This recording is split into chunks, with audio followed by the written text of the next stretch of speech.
Okay, so we're talking about the fourth virtue today, and that is to be humble. And these are the virtues to help us find happiness from the talk by James E. Faust, 10 Ways to Make a Difference. 2004, November, for the youth, etc., etc., etc. The link has been posted a few times now, and it's going to be posted with this one too. All right. He says, humility is all about keeping one's balance. For example, when you receive a compliment, receive it graciously, but don't let it go to your head. You young ladies have learned much, but you have more to learn. A person who is humble is teachable. Indeed, the Lord has promised, for my Spirit is sent forth into the world to enlighten the humble and contrite. All right, so this tells me that when we are humble, we're teachable. But when we're prideful, our hearts are kind of hard and that we don't pay very much attention, not like we should.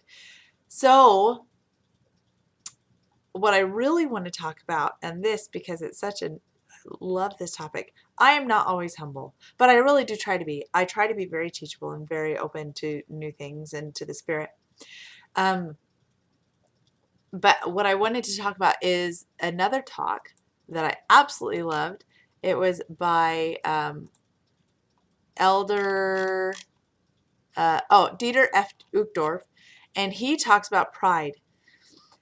And so he discusses how President Benson did a talk in the 80s about pride and about, well, it was just a really in-depth talk about pride. And members of the church have probably heard of it.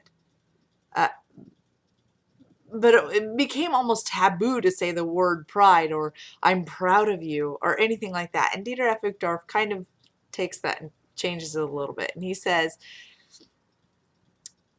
so what is the difference between this kind of feeling and the pride that President Benson talked about, or called the universal sin? Pride is sinful, as President Benson so memorably taught, because it breeds hatred or hostility and places us in opposition to God and our fellow men. At its core, pride is a sin of comparison, for though it usually begins with, look how wonderful I am and what great things I have done, it always seems to end with, therefore I am better than you. When our hearts are filled with pride, we commit a grave sin, for we violate the two great commandments. Instead of worshiping God and loving our neighbor, we reveal the real object of our worship and love, the image we see in the mirror. Pride is the great sin of self-elevation. It is for so many a personal ramiumptum, a holy stand that justifies envy, greed, and vanity.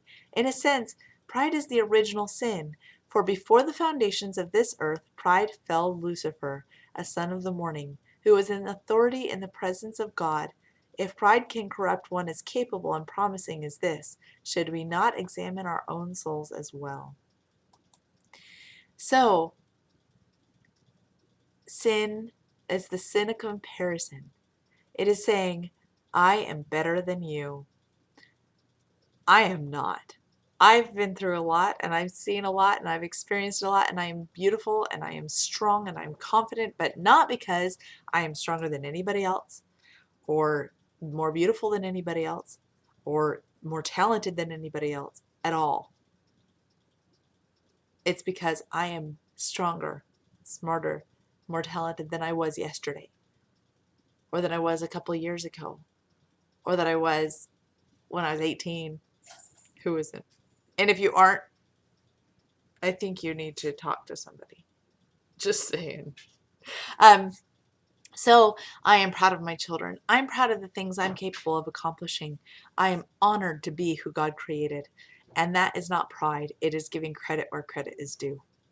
Now, I'm not going to deny that it probably is rather unattractive of somebody to go around saying, oh yeah, I'm sexy and I know it. Okay. Or to be like I am, which often I'm just kind of like, okay, well, I am what I am. But I was really heavy. I was really untalented.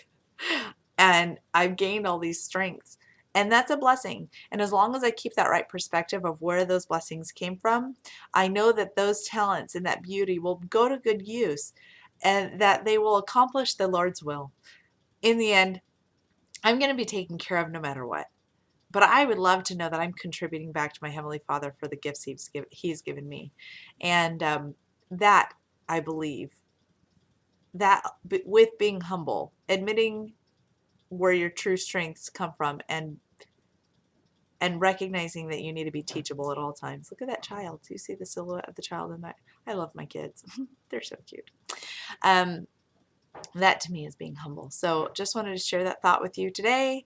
And maybe I'll get another one done tonight. I don't know, but we'll see. I have to go to work. All right. Peace out, y'all.